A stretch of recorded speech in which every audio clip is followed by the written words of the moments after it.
Hey guys, welcome to the Simplify Your Life podcast. It's Coach Simona, and I'm glad you decided to tune in.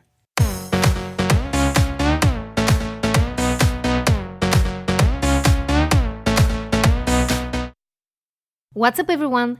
In today's podcast episode, we're going to talk about how to be happier. And I'm going to share with you 5 ways to maintain a positive attitude. Now, let's jump right into it. I want to start off this episode by sharing something interesting with you. Many people describe me as an extremely positive person. In fact, my friends often say that I'm the happy one in the group.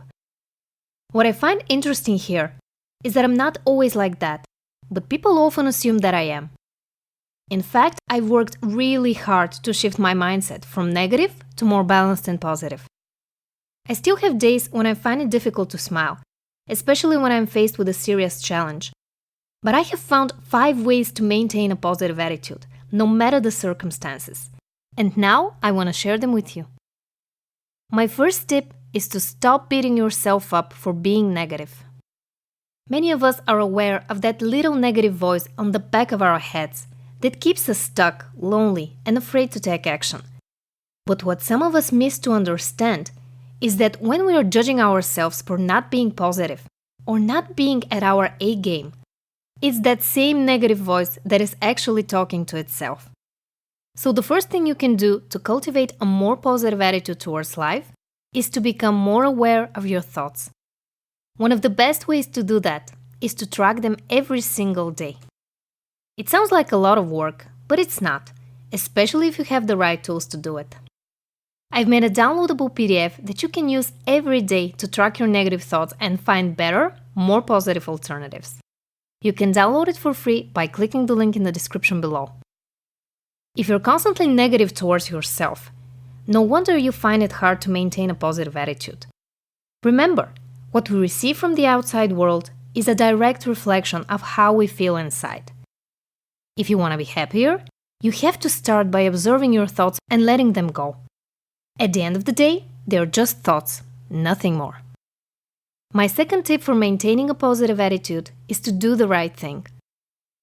We're not going to focus on morality or what it means to be a reliable and trustworthy person. What I want you to focus on here is making the right choices for yourself. For example, you're in the supermarket and you're craving something sweet. You can buy yourself some chocolate or maybe choose something healthier, such as strawberries. Don't get me wrong, I have a sweet tooth from time to time and enjoy eating a delicious dessert once in a while. But I know that sugar is bad for me, and I choose to buy products with less added sugar to them. That's one example of doing the right thing for yourself.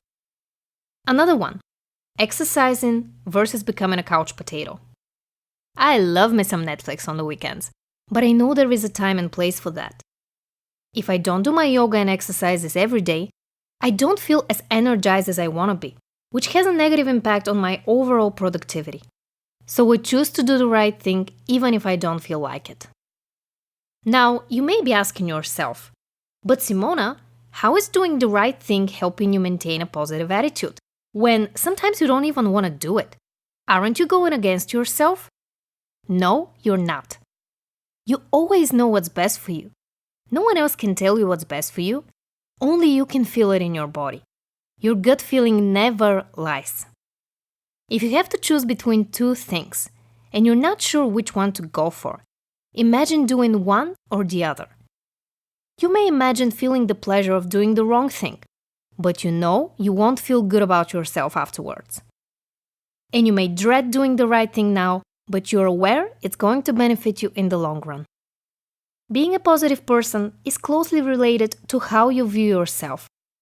If you constantly make bad decisions that hurt you, it's almost impossible to have healthy self-esteem. On the other hand, choosing to do the right thing over and over again builds confidence. And that leads me to my next tip. Build confidence by taking action. Your lizard brain will always try to stay away from danger, which in most cases means it will try to encourage you to do things that make you feel safe. Watching TV and eating junk food may seem familiar and feel safe, but if you have big goals and dreams, you know you need to put in the work first. Maintaining a positive attitude can't come from inaction. If you're daydreaming or slacking, you're not going to become the person you aspire to be. In fact, the only way to build confidence is by doing the things you know you need to do consistently. Let me give you an example. If you want to become a fashion blogger, it's not going to happen if you're not blogging regularly. You may have the best ideas, the most interesting style, the cutest personality. But if you don't show up for yourself every single day, you're not going to make it. And this will definitely influence your attitude towards yourself and the world around you. My fourth tip is to practice daily gratitude. I've already dedicated an entire episode on gratitude, so I advise you to go listen to episode 9 if you want to dive deep into that topic. But let's cover the basics first. Being grateful for who you are and what you have at this current moment will bring you peace, joy, and freedom. You will realize that you need nothing else in this world to be happy and fulfilled. You are enough.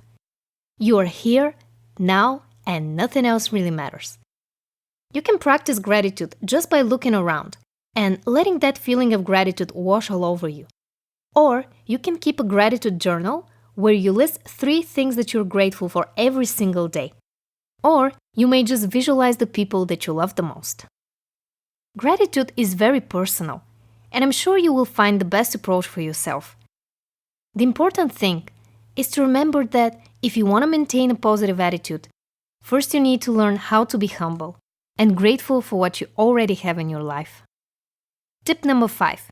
Turn bad experiences into valuable lessons. One of the most popular techniques that we coaches use with our clients is called reframing.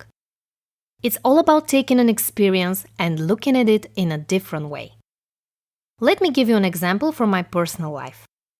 I quit my last corporate job as a copywriter in an ad agency because I wasn't happy. I felt exhausted and unappreciated. I dwelled on my decision for a while. Was I crazy to start my own business? Were my 2 years of training and 4 certificates enough to be a good coach? Was I making a huge mistake? And then it hit me. This was my opportunity to take a leap of faith and launch my business.